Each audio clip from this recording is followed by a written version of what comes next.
Okay, we're on camera. Today's September 4th, 2015. We're at the Atlanta History Center in Atlanta, Georgia. My name is Joe Bruckner. I'm a volunteer at the History Center. And with me today is Tony Hilliard, who is also a volunteer at the History Center, and Sue Verhoff, who is the senior archivist at the History Center. We're honored to have with us today Mr. Richard Bourne. Mr. Bourne is a World War II veteran, and he has kindly agreed to share the story of his life and his war experience with us. This is in connection with the Library of Congress Veterans History Project. And Mr. Bourne, I can't tell you how much we appreciate you coming in here and sharing your story with us. Well, the pleasure's mine. Appreciate it very much, you calling me. Okay. Could you give us your full name and the city and state where you were born? My name is Richard Irvin Bourne. I was born in Boston, Massachusetts on June 24th, 1921. Okay.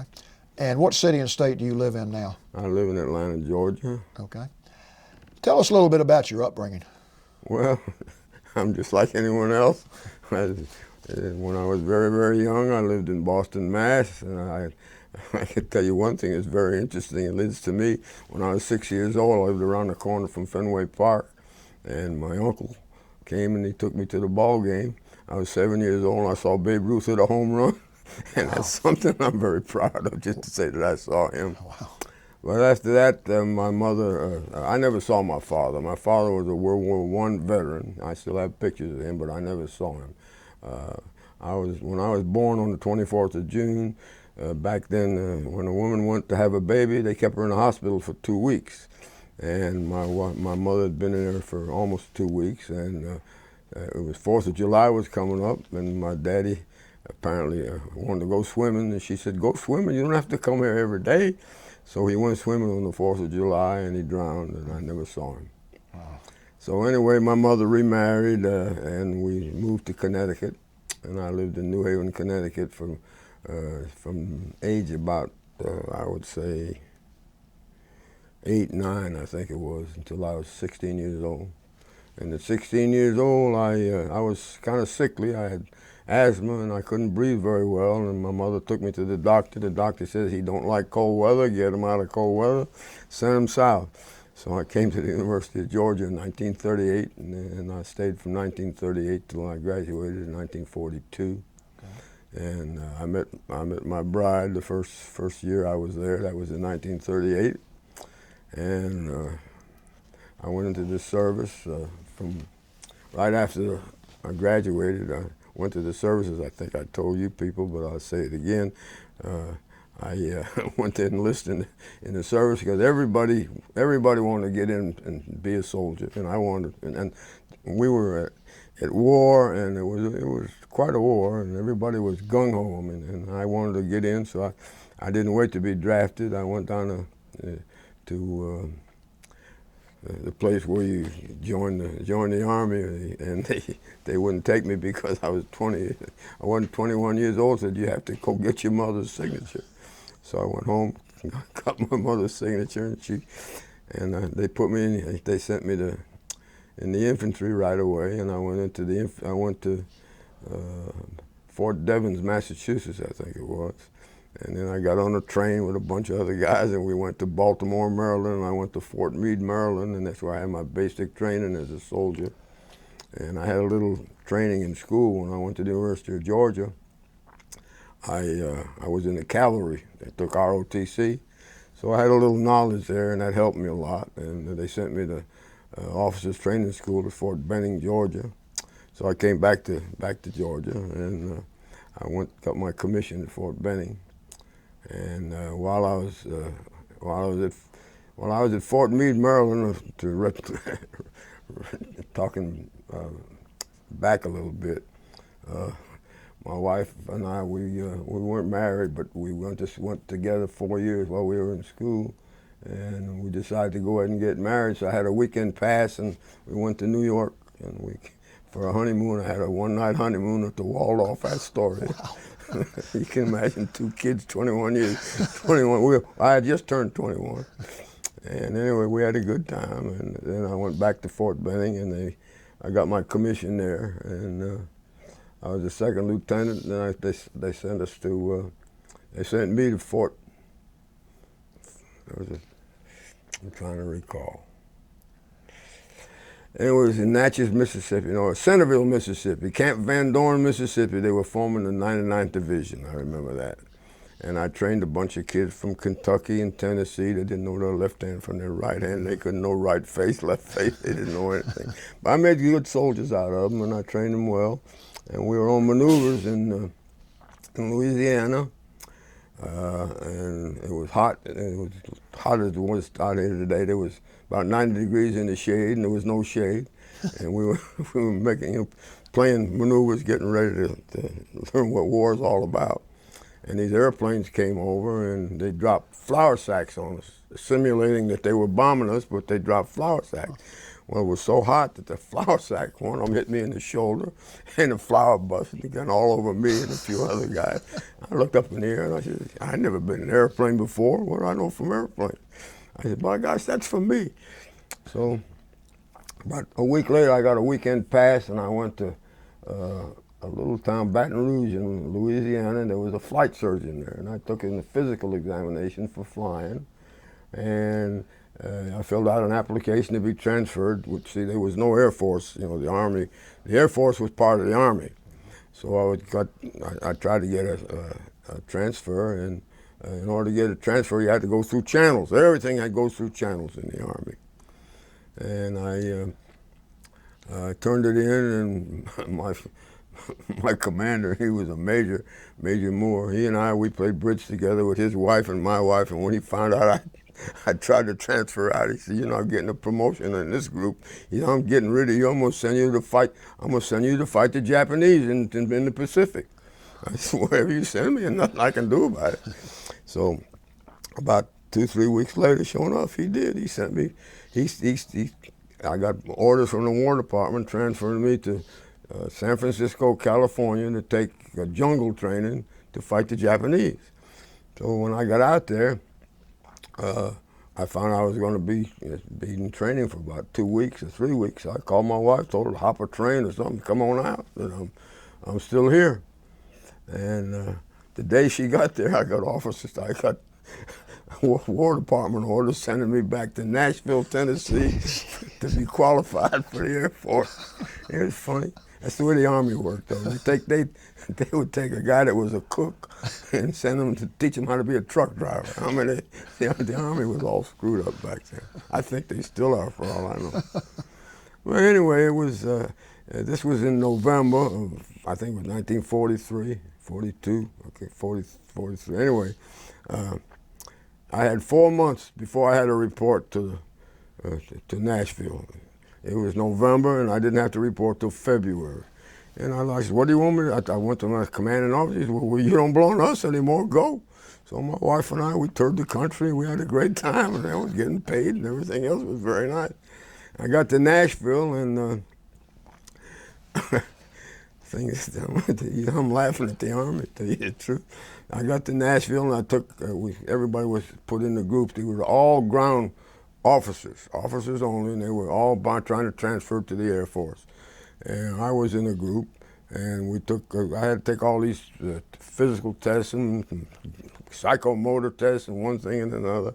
And then after you took the test, then they posted on the bulletin board, the following officers will report to this base and that base and this base for training.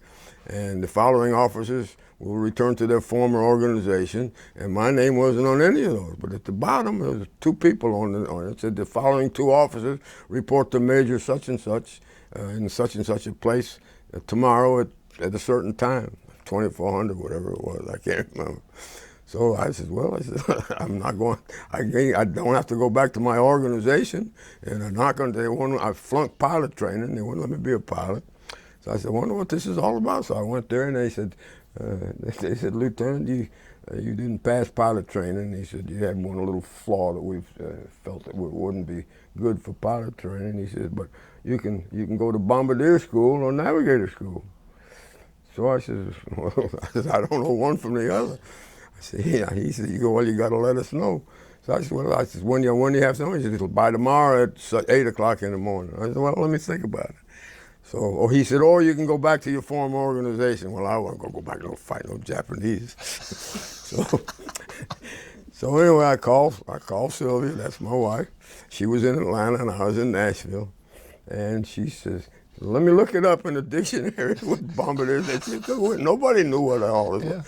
So she came up with some answers. I said, look, it's bombardier sounds good. I said, I'll be a bombardier. So I went back and I told them I'll be a bombardier. They said, fine. Anyway, about 2-3 weeks later, I get orders, and I had to go to, and I went all through bombardier school. I went to gunnery school in Florida. I was in Fort Myers, and I went to pre-flight in Montgomery, Alabama, and then I went to New Mexico to do bombardier training, where we learned all about the Northern Bomb Sight and how to use it and everything else. And I had a lot of flying out there, which we did a lot of flying. The first flight I ever was on was in Florida. I was in a B-17. We learned how to shoot a 50 caliber machine gun, and we rode in trucks, and we had shotguns. We had to learn how to aim the shotgun in front of the airplane that was going by, because you have to allow for the distance and all that. It was crazy. But anyway, make a long story even longer, I guess. I got through bombardier school, and they transferred me and gave me a crew, and I met my crew in Barksdale Field, Louisiana, and we got together and we flew regular missions all over the United States, simulating dropping bombs and all that. And finally, they would send us to Savannah. In Savannah, we were supposed to get an airplane to fly over to Europe and go to war. And there was about 24 of us. They didn't have enough airplanes. We were running short, so I got on the USS Mauritania in New Jersey and took the boat over. And all we did was play poker on the way over. I remember that. Anyway, we finally got to Europe. And this would be in 1943? I'm trying to remember. Probably around that area. Yes, You got, it had to be. got out of school. Well, it was after D-Day. At D-Day, I was in New Mexico. I remember that. And also, you asked me about where I was at Pearl Harbor. Yeah. I was at the D-Phi House sorority house playing bridge on a Sunday with my wife and a fellow by the name of George Wally. I'll never forget his name, and his girlfriend. We were playing bridge, and we got word on the radio that the Japanese had bombed Pearl Harbor, and poor George, he had just joined the Marines. Well, he was gone the next morning. They called him up, and then the next morning he went. I'll never forget that. But where was I?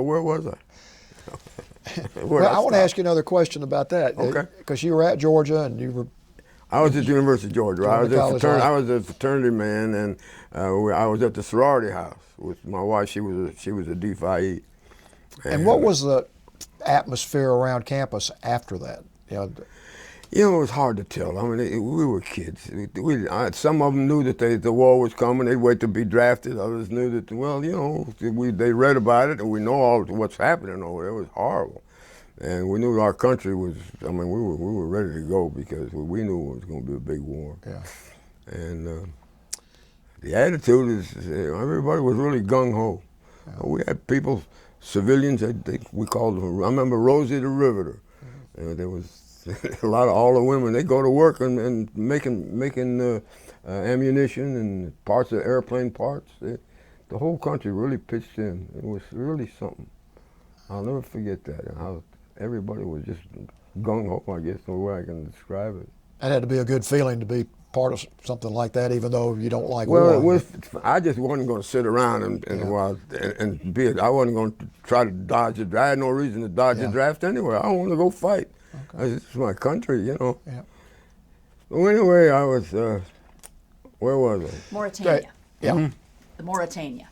Oh, so I took the boat over. You were playing cards on the Mauritania. Yeah, we were playing cards. Anyway, when we landed in Scotland, and I was put in a pool, and whatever squadrons needed, when I was going to. At that time, there was no different air forces, the 8th Air Force, the 9th Air Force, and I didn't know where I was going. I know I was going to go, be a bombardier and drop some bombs. But anyway. I went from Scotland. We stayed there about about a week or so, a week to 2 days. I remember every meal was just, we had Brussels sprouts. God, I never got so tired. They give them to you for breakfast. I'll never forget how much Brussels sprouts I ate. Anyway, I finally got overseas, and from Scotland, I got in the plane one day with me and about 10 other guys. It was a C-47 transport plane. And we got in, they dropped us off in some place in France, northern France, and we took a truck to my air base in San Quentin. And I was getting to be a navigator, and when I got there, I hadn't flown them. The weather was bad. It was January, 1945, and I was a bombardier, and I flew one mission as a bombardier. The first mission was I bombed the Eller Bridge. I remember that in Germany, and I was a lead bombardier. Right away they made a lead bombardier out of me, and everybody else. You think that everybody has a bomb site. We don't. There's one bomb site for every 9 aircraft, and he's the lead bombardier is the one that has the northern bomb site. And when the bombs automatically drop by use of that bomb site, everybody else in back of it had a little old toggle switch. All they did was toggle, and that opened. The bomb bay doors, they open, and they toggle, and the bombs would drop. Huh. A lot of people don't know that. That's interesting. But anyway, I flew my first mission as a bombardier, and I got back, and they all of a sudden they had called a meeting, and they short a navigator. Who wants to be a navigator? I said, well, what's the difference? Navigator, bombardier? I said, I don't know anything about navigator. They asked me if I'd be one. I said, I don't mind being one. I said, but I'm going to have to learn a little bit about it, So they said, if you be a navigator, for every 4 missions you fly, we'll give you a 5th when you get home soon. That's me. I raised my hand. Hell, I'm ready to go home, I had already flown 1 mission. Well, they sent me to navigation school for 3 days. 3 days. And they made a lead navigator out of me. And I flew 24 missions as a lead navigator. I had either 9 or 27 aircraft following me. And I'm going to tell you something, I still don't know how we won that war. I got lost as many times as I didn't. And I had a guy, a Polish fellow, he always flew in my right wing. He was the funniest guy. His name was Stanley Zark. And he used to come after every combat mission we'd fly, and I'd give the proper. Well, on the combat mission, my job was different. We had a rendezvous, and they'd give us a rendezvous point, and we'd all fly to that rendezvous point, and I would lead my flight on my box to that point. From that point on, then we'd fly to the initial point. Like if we're going to drop bombs, we'll say on his shoe, and the initial point would be right here. And I would have to drop them off, get them to the initial point, and then I'd turn the ship over to the bombardier. The bombardier flew 20 seconds up to 30 seconds is all. That's when you flew straight and level, and that was the most dangerous part of the mission because they were tracking us. Mm-hmm. And that was the only scary part. Yeah. But all the way over, if we didn't have American fighter aircraft helping us, and following, we'd have gotten shot down because they would fly. They were shooting at anti-aircraft guns at us all the time, and I'd have to do evasive action and go this way and over this way, and turn left, 30 left, 20 right, 30 right, until we'd finally get to the point. And it was up to me to get them to the initial point. Yeah. Once I gave him the initial point, turned over to the bombardier, he had to put all that stuff in the information, the airspeed and the ground speed and the wind and the altitude, everything has to go in the bomb site in order to get those bombs. We were right on the target. We were good. I mean, we'd hit a lot of targets. We wouldn't miss too many. We had a lot of things happened to us on the way. Talk about some of those things that happened to you. Beg pardon? Talk about some of those things that happened to you in the air. Well, like I told you, I got lost a lot of times. Most of the times I got lost was coming back after we dropped the bomb. After we dropped bombs, the first thing we do, we make a left turn off the target. Always a left turn because the pilot sat on the left, it's easy to make a left turn. And we lose 1,000 feet altitude because that way we get more speed and get the hell out of there. And they were still, you know, those guys had that big Bertha, and those Germans, they were good. I mean, they were really good.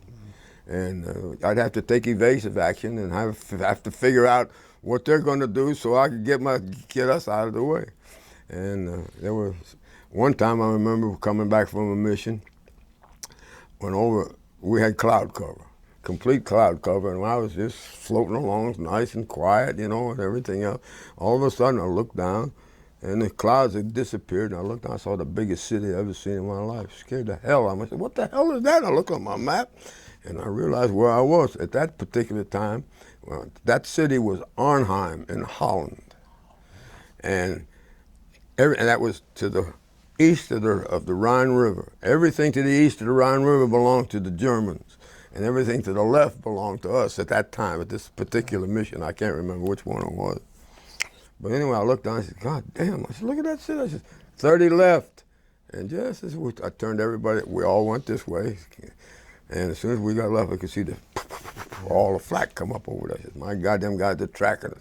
They think I'm going to take another left turn. I said, 20 right, back to the right.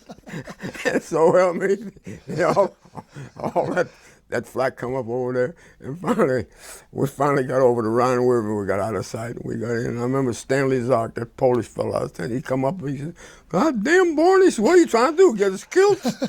He couldn't say killed, he says, killed. He's going to get us killed. It's funny. But anyway, that was just one of them. And we had a lot of them where we used, when we knew that they had anti-aircraft, we went to briefing, you know, before missions. And we knew that where the anti-aircraft was and where they had fighters and all.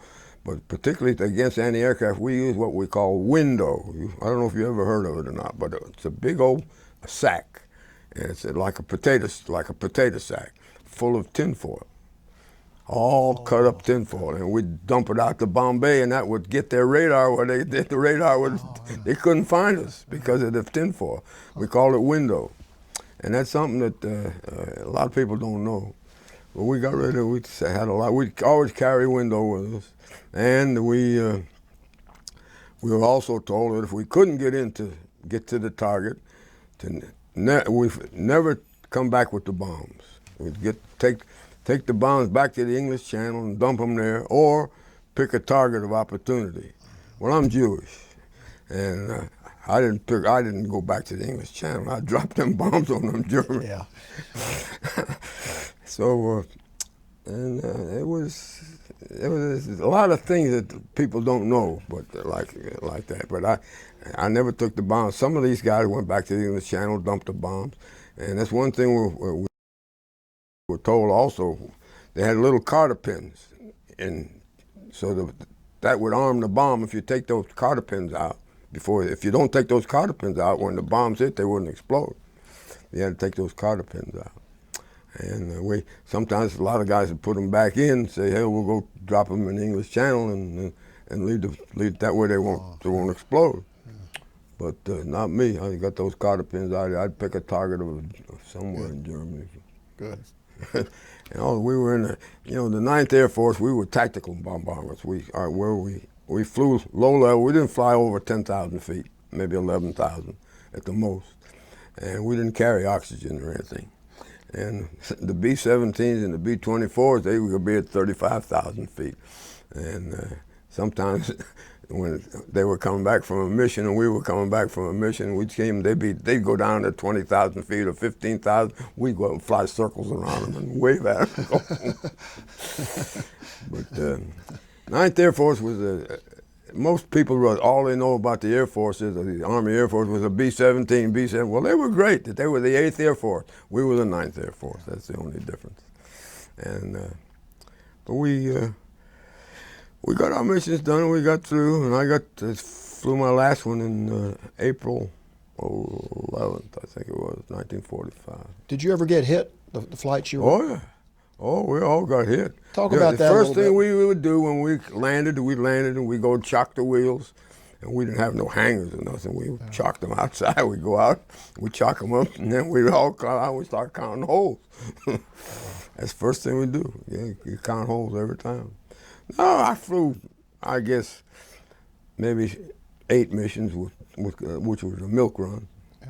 Milk run is when you don't see any fighters, you don't see any any aircraft or anything. Flew about 8 of those, but most of them was combat. Of course, they're all considered combat because we were. Yeah. But that's about it. When you were stationed over there, did you ever get to go out into town and deal with the Sure. civilians? Talk Oh, about yeah. that a little bit. Yeah, well, weekends, well, not weekends. As a navigator, we were in Saint Quentin, Saint Canton, and we were halfway between Paris and Brussels. And in Brussels, the English, we'd love to go to Brussels because there was more to do in Brussels than there was in Paris. But the British were up there, and they were the ones who took care of the Netherlands up in there. And they didn't like us to come in and use their airport. We'd fly, we'd steal a plane for the weekend, and we'd go up there and have some fun, you know. And they got mad at it. They didn't want us to come in there. But we went anyway. And sometimes we'd take a Jeep and we'd go up to the one, but maybe 150 miles, something like that. And we'd go to either Brussels or Paris. One time I went to Paris and one weekend, and I'm walking down the street and I ran into a friend of mine, a guy I graduated college with. I hadn't seen him in 2 years. Gee. And I got his picture in here. We went into one of those little booths and took a picture. What was his name? His name was Frankie Solomon, I remember that. He lived in Miami. Huh. And we took a picture together. And we had fun, but it was when you weren't flying, it was fun. Yeah. And it was cold, very cold. And we had, when it was warmer, we wore lighter jackets. And I've still got my leather jacket. My A2 jacket it wasn't issued to me. It was issued to somebody else, and he got killed using on another raid. So his jacket went back into where they give out the clothes and all that. Yeah. And the guy saved me one. I told him, A2 jacket. I said they don't issue. Say they weren't issuing them anymore. Back in 45, they issued them in 44 and 43. I said, if you get one, I said, let me save one for me. And they did. And I still got it at home. Wow. It's hanging in the closet right there. And well, when you flew your last mission, did you know that was going to be your last mission? No, we knew that the Germans we were winning the war. As a matter of fact, it was next to the last mission. I remember we had icing. And we all, it was cold, and we had icing on the plane. And I said, you guys go get in the bomb bay, we may have to jump. I said, we can't control these planes anymore. And he said, I'm gonna try to gain some altitude to get out of the ice. But if you can't, he says, get in there. He says, well, I'll let you know. So we got into the bomb bay, and then we even opened up the doors, ready to go.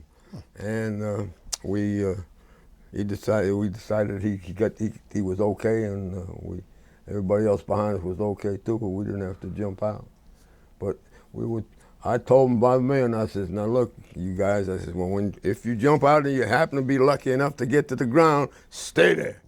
Don't go anywhere. I said, there's a guy named Patton who's coming up, and he's making so many miles a day, and 2 or 3 days he'd be right there.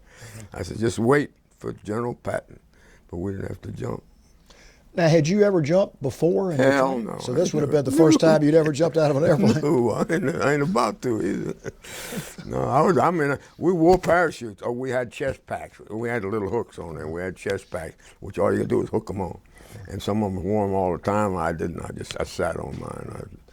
And when I was in the nose, and there wasn't a hell of a lot of room in there. Me and the bombardier together in there. I'll show you a picture of me and him. Yeah. Why don't you show that now? I can show you the picture that, if I can find it in there.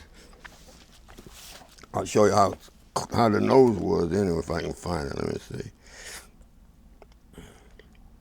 Oh, this is. Well, you can just hold it up and we'll hold it up where? Oh, okay. I didn't see that. This is a picture of me Me and Frankie saw him. I ran into him in Paris. Great picture. I said, there you go. Let me see. I got so many. Oh, I got pictures. I was in a parade last year. They made me the Grand Marshal of the parade downtown. There I am. Really?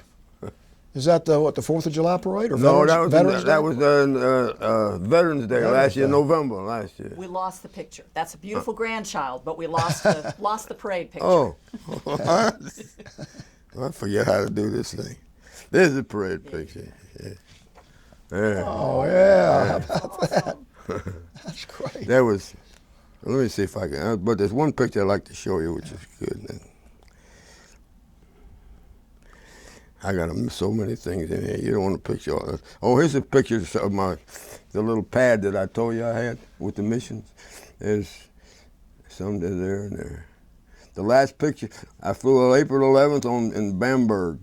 I bombed Bamberg. I was a flight leader for sea flight. And I flew as a navigator that day.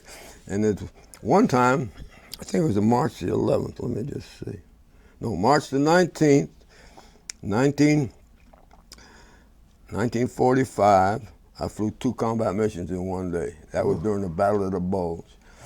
And I flew I was on the, we have a loading list, who's flying every day. And I was on the loading list for the next morning. So we always left around 4:30 in the morning, 5 o'clock. And when I come back, I'm ready to go hit the sack and go to sleep. And they said, Dick, you're on the loading list for the next mission this afternoon. I said, you kidding me? Jeez. I said, no, but I looked there. And it was short of navigator, so I had to take it. I had 2 missions in one day. But there's one, here's a nice picture of me. I don't know if you can see that. Oh, yeah. Or this way. Oh. There You look like a movie star. Yeah, that's me. And there's the one with the jacket, and I still got that jacket at home. Let me see, but there's one pin here I got to show you if I can find it. Yeah, no, well, there's a good one. There's me. I was flying behind him. I wasn't a pilot, but I got up there and took a picture, But this one I got to show you if I can find it. Probably back the other way, but eventually I'll come across something. Oh, well.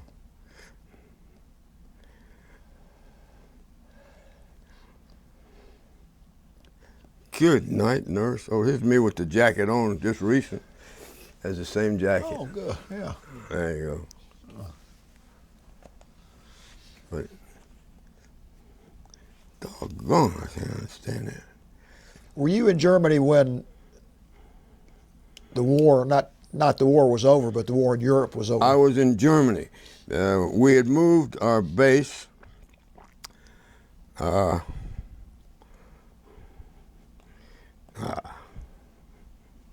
you go. This is interesting. Oh, that is good. you go. Up and over. Up. There you go. Oh, yeah. That's me in the nose. Where was Can that you see picture it? taken from? Okay. I knew you were going to ask that because everybody else asked it, and they should ask it. This picture, it was not taken, it was on a, you asked me, did I ever go somewhere on weekends? Yeah. There was a tailor in London who made battle jackets for officers, and we had heard about him. And I had a couple of these 3 days to relax, and so did these guys here. They all wanted to go have a battle jacket made. They were all officers, and I wanted one too. So they needed a navigator anyway. Nobody could take off without having a navigator. Why? Because they were afraid of getting lost. We got lost as many times as if they didn't have a navigator. But anyway, we were going to London from our base in France, and we went over there to see this tailor. He was on Bond Street in London, and I understand that these pictures were, I don't know, somebody in England took them. They were practicing with a zoom camera, and as we were flying in, they would take pictures of planes coming in. and they sent it to our group, and eventually it got to us. And see, these three guys, they were not my pilots. They was just a bunch of guys that were flying, and they needed a navigator, and that's me. I'm smoking a cigarette. But that's an interesting picture. A lot of people ask the same thing. Yeah. Wow. You were telling us about the end of the war in Germany, what that was like. We moved from our base.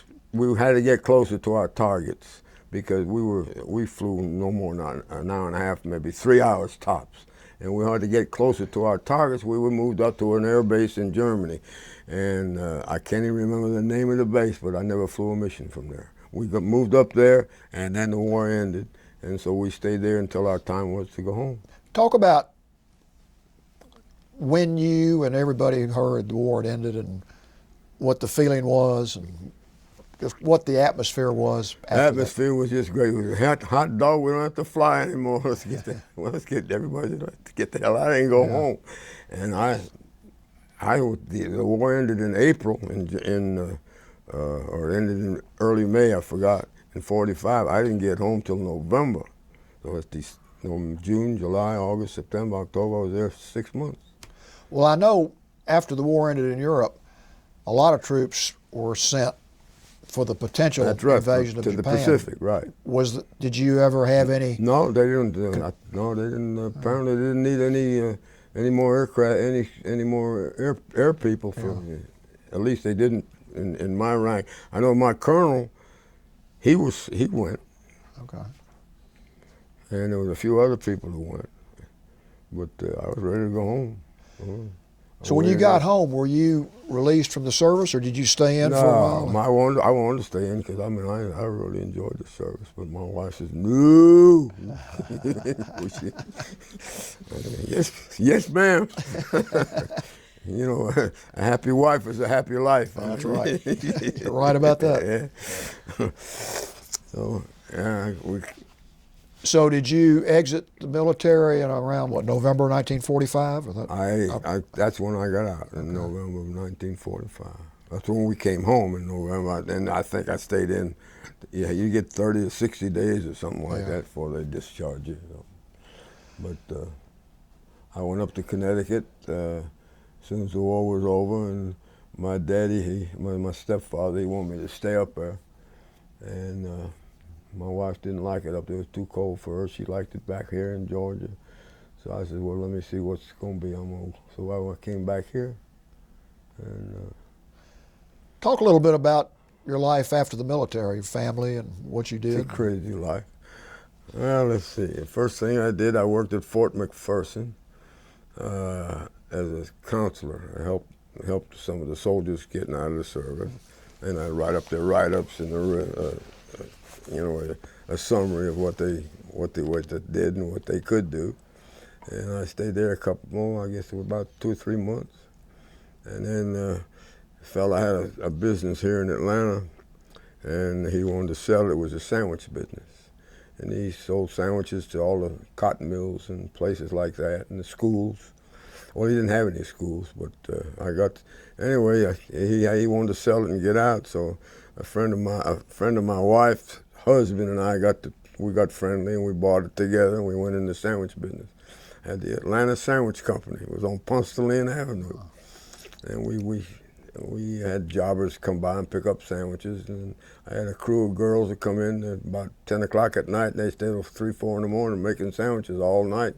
Had to make them by hand, you know. We didn't know such no thing as automatic sandwich making, and I went out during the daytime and solicited new business. I solicited the city of Atlanta. They didn't have cafeterias in the schools back then. And there was a superintendent of schools. Her name was Ira Jarrell. I remember her. And she gave us a city school business, so we had a real good business. But we stayed up all night, you know, overseeing, making sandwiches. And we'd go out all day and try to get new business, and it was hard. So we decided to sell it and get out of it. I sold it and got out of it, and then I wasn't doing anything but playing golf and having a good time. I had a little money, you know, from the business.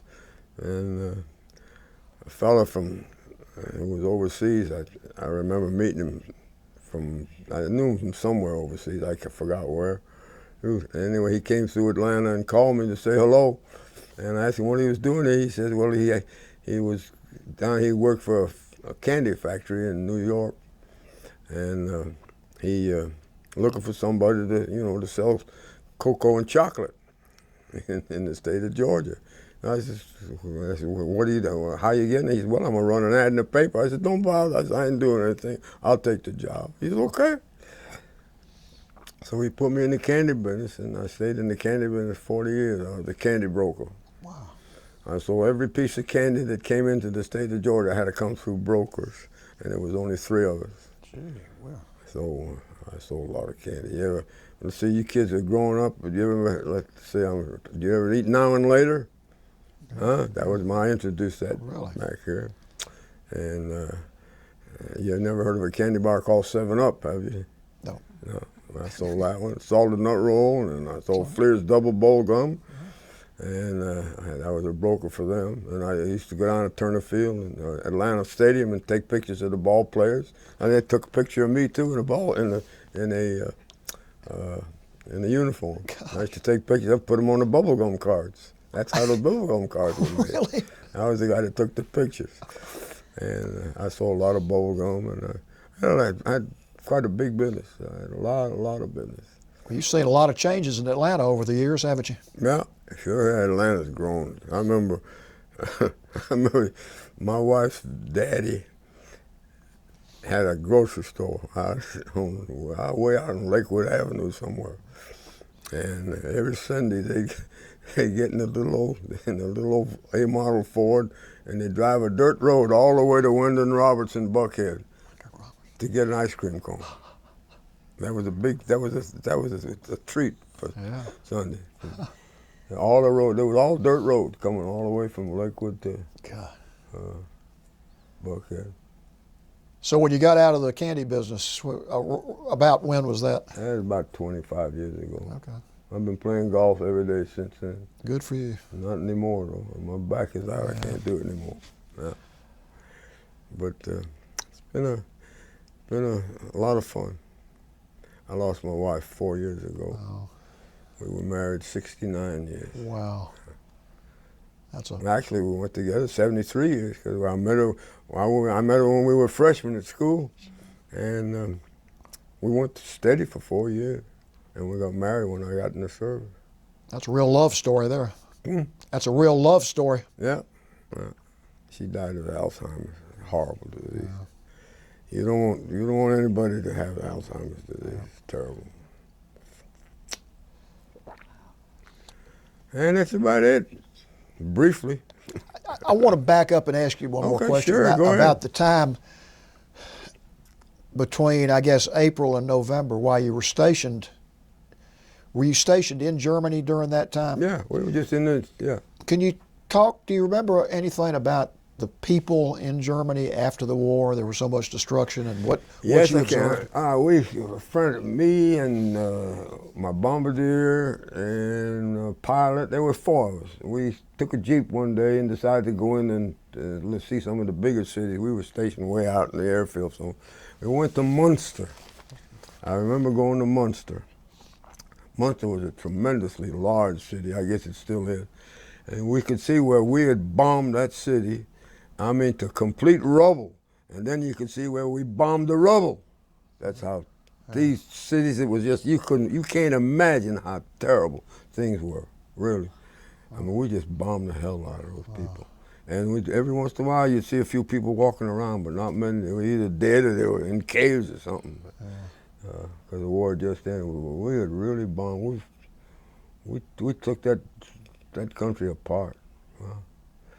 And we go try to see some sights. And I remember I bombed Rhine Main Airfield on one mission, and so we weren't too far from there. And we took a Jeep and went over there one day, and there were still some pictures of Hitler hanging in the hangars and all that. We'd throw rocks at it. But No, I didn't get to see too many German people. Yeah. There's a story I tell you. The guy said he was walking down the street, figured he'd be friendly to the German people, and so he saw a man coming to him. He says, "Was sagst du?" And the German says, "They lost 3-1." What the Sox do, you know? Yeah.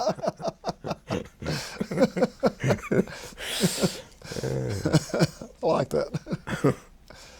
Do y'all have any questions? Tony or Sue? I have just a couple. Oh, go ahead, fire away. Maybe I don't bring back some memories. A couple things about what it was like during those missions. Did you fly with the same crew for all 24? No, that's a pile of bunk. But a few people had regular crews. Okay. But when you get, but with me as a navigator, I had to fly one day with one crew, and then most of the time it was the same crew. But they just, when they needed a navigator, I just went in and led them to the target and got them back. Gotcha. But I didn't fly with the same crew all the time. Okay. I would say maybe a third of missions with the same crew. Okay. But where I started off with one pilot was his name was James Jesse. You believe that? Instead of Jesse, his name was James Jesse. And I flew with him quite a few bit. And then the next guy I flew for some reason. Jesse got transferred or something, or maybe he got shot down. I can't remember. And the next guy was Lester Kessel. I flew my last few missions with Lester. And there was sometimes I just flew with just some strange pilot. Mm-hmm. But I got him there and got him back. It's amazing. I got lucky, really lucky. You said you guys got hit a lot. Did you have any we got- casualties? Were the crew ever hit? No, my crew, none of us ever got a Purple Heart. Wow. And the people flew with me, and I didn't get one. I didn't get wounded. I was lucky. I mean, came close, and a lot of the flak could come right through the airplane, and it didn't hit me. And we'd have holes in it all the time. Did you like the B-26 as an aircraft? It was. I'll tell you one thing. It was fast. we cruised at about I would say 260, and that was our cruising speed. And the B-17s, B-24, they cruised around 110, 120. So we were fast. And we cruised maybe 250. It was. Yeah, we cruised over 200. Yeah. And one last question. I'm curious about the bombs. You talked about pulling the cotter pins. Yeah. When Would the bombs weren't loaded by us. They were loaded by a ground crew. How many? Well, it all depends where we had. We carried 4,000 pounds of bombs. Okay. So we could carry a bunch of 100-pounders, or maybe 4 500-pound bombs, or 2,000-pound bombs, or 4 1,000-pound bombs. Gotcha. So it all depends on what we were bombing. We would bomb mostly close-in targets. We would bomb ammunition dumps, factories, airfields, troops. When I went on one mission, we bombed troops. There was just 6 of us. I took six airplanes on the flight, and we went low level, and we bombed. They knew where the troops were, and we went and strafed them with all 100-pound bombs. That's the littlest you could have. Sure.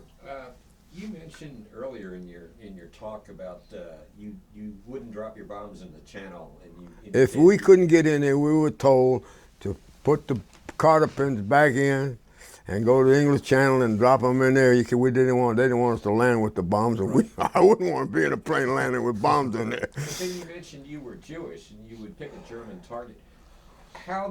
I'm sure that was because you were hearing about what was going on. I knew what was going on from when I was in school. Okay. We knew there was what they were doing to the Jews over there. Did you ever get anything official, like from Intel or anything like that, about what was going on? Or no, we just only thing way I knew was when I either read in the paper or heard on the radio. There was no such thing as television. We didn't have any TV. To follow up on that question, yeah. I know occasionally some of the camps were bombed, possibly accidentally. If they were bombed by mistake. Yeah, accidentally. I would imagine. Did you know where a lot of the camps were to try to avoid them? When I went to Munster, there was some camp near there, and I can't remember the name of it. And I remember I saw a few people at the end of the war still had those stripes on them walking down. They were skeletons. Wow. Well, that had to give you even an additional incentive. Well, you know, in a way, if you were Jewish, you would know. Yes. If you and Yeah, I understand. It was something. But anyway, we got through it, and the war's over. Yeah. Keep going. No, I tell you. Well, I want to give you a chance before we stop Okay. to just say anything you want to say, anything you want to memorialize on this video, just No, I think, anything in conclusion. If there's anything that you guys want to know that I would know, if you'd ask me the question, I'll give you the answer if I know it. But I try to forget all about these things if I can. It's hard to forget. You think about a lot of things, and some of them lately it's just been more. I don't know. For some reason, there's been a lot of publicity lately about World War II than there was for the first 15 years or 20 years that since the war was over. It's been 70 some odd years to go back there now, and Well, I think remember. part of that is even the younger people Well, they are aware of what you did No, now, they're or not. they're being made aware and of I this. show some of these pictures to some of the people. Ooh, what was that? Look at the airplane with the, what are those things? I said, those are propellers. I mean, these kids today, they don't know what a propeller is. Yeah. I mean, all they know is a jet. I remember the first time I saw a jet, I couldn't believe it. I was in a truck, and we were going somewhere, and I had a few guys with me, we were driving, and somebody else was driving, and then we went down this road, and there was a whole bunch of airplanes all lined up, all jets. I said, hey, look at those airplanes, they ain't got no props on them. Well, I don't know what the hell they were. Somebody said, yeah, that's something new they got. They got jets. I was, I'll never forget the first time I saw a jet. I couldn't believe it. Well, this is one reason we like to be able to get the stories of veterans like you, because this is the only way people are going to. Oh, it does. It does, because this is the only way people are going to remember is they hear your story. Well, the war was fun if you weren't flying and fighting. Back, we played poker. We played. I was on the baseball team. We had a good ball club. We played another squadron a couple of times. I was a pitcher. They knocked the hell out of me, man. I'll never forget that. I wasn't that good. But it's a long way, a long time ago. Well, I can't tell you how much we appreciate you coming I in appreciate you letting me come over here and tell you all whatever I told you. I hope you enjoyed it. Well, number one, it was interesting and educational, but number two, you, just like most of the veterans that we talk to, you're extremely modest. Yeah. I mean, you put your life on the line well, a lot of times. At the time, we didn't realize it. We knew, I knew that I wasn't coming back. We were 21-year-old kids. We were scared, frightened to death, but we knew this was it, and we were doing this for our country, so we just did what we had to do. But we were very, very lucky. Lucky. Well, all of us owe you a big debt for what you did, because you essentially saved the country, and again, you're very modest about it. And you've had a fascinating life in business and a wonderful marriage, and you should be proud of your accomplishments. The funny part about it, I'm still going. Yeah. I can tell you this, you get to be my age. All your friends that you played cards with, you socialized with, you played golf with, you went away on trips with, all gone. And nobody left. Yeah. And that's the worst part about getting old. You just lose all your friends, all the people that you were close to. Of course, your parents, they're gone. Yeah. All you got left is family.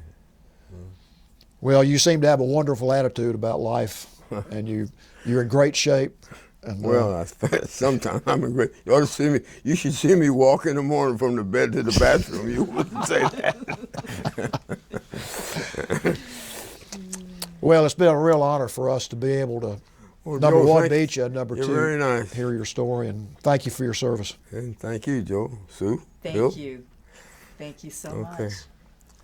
And if there's